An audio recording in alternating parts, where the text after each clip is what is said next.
প্রাগ castle check প্রজাতন্ত্রের রাজধানী প্রাগ শহরের কেন্দ্রস্থলে অবস্থিত, যা পৃথিবীর সবচেয়ে বড় প্রাসাদগুলোর একটি হিসেবে খ্যাত।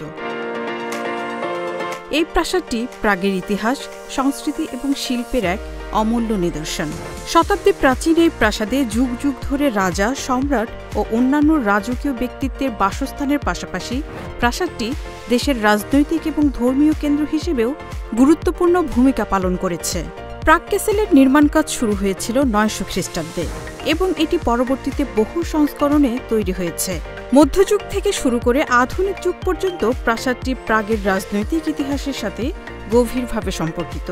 একসময় এটি রাজা বা সম্রাটদের শক্তির প্রতীক ছিল, তবে আজ এটি চেক প্রজাতন্ত্রের জাতীয় ঐতিহ্যের একটি অবিচ্ছেদ্য অংশ।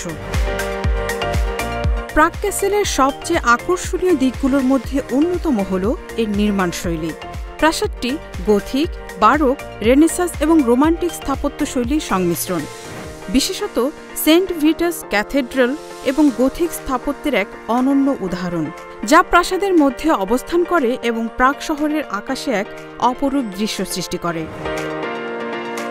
প্রাগ ক্যাসেল শুধু একটি ঐতিহাসিক প্রাসাদই নয়, এটি আজও দেশের গুরুত্বপূর্ণ সাংস্কৃতিক কেন্দ্র হিসেবে কাজ করছে। এখানে চেক প্রজাতন্ত্রের জাতীয় গ্যালারি, সিলভার ট্রেজারি এবং রাষ্ট্রপতির অফিস রয়েছে। প্রতিবছর হাজার হাজার পর্যটক প্রাগ ক্যাসেল পরিদর্শন করতে আসেন, প্রাচীন ইতিহাসের সঙ্গে আধুনিক চেক সংস্কৃতির এক অসাধারণ সংমিশ্রণ দেখতে।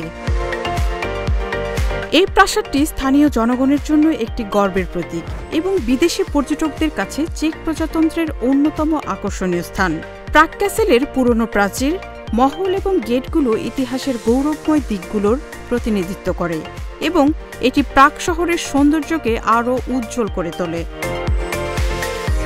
একটি দর্শনীয় স্থানের বাইরেও প্রাগ ক্যাসেল হল ইতিহাস, শিল্প এবং ঐতিহ্যের এক অসীম ধারক, যা প্রাচীন থেকে আধুনিক পর্যন্ত যুগের পর যুগ ধরে মানুষের মনে একটি বিশেষ স্থান অধিকার করে এসেছে। Marufa Kamal, news desk, hello Bangla.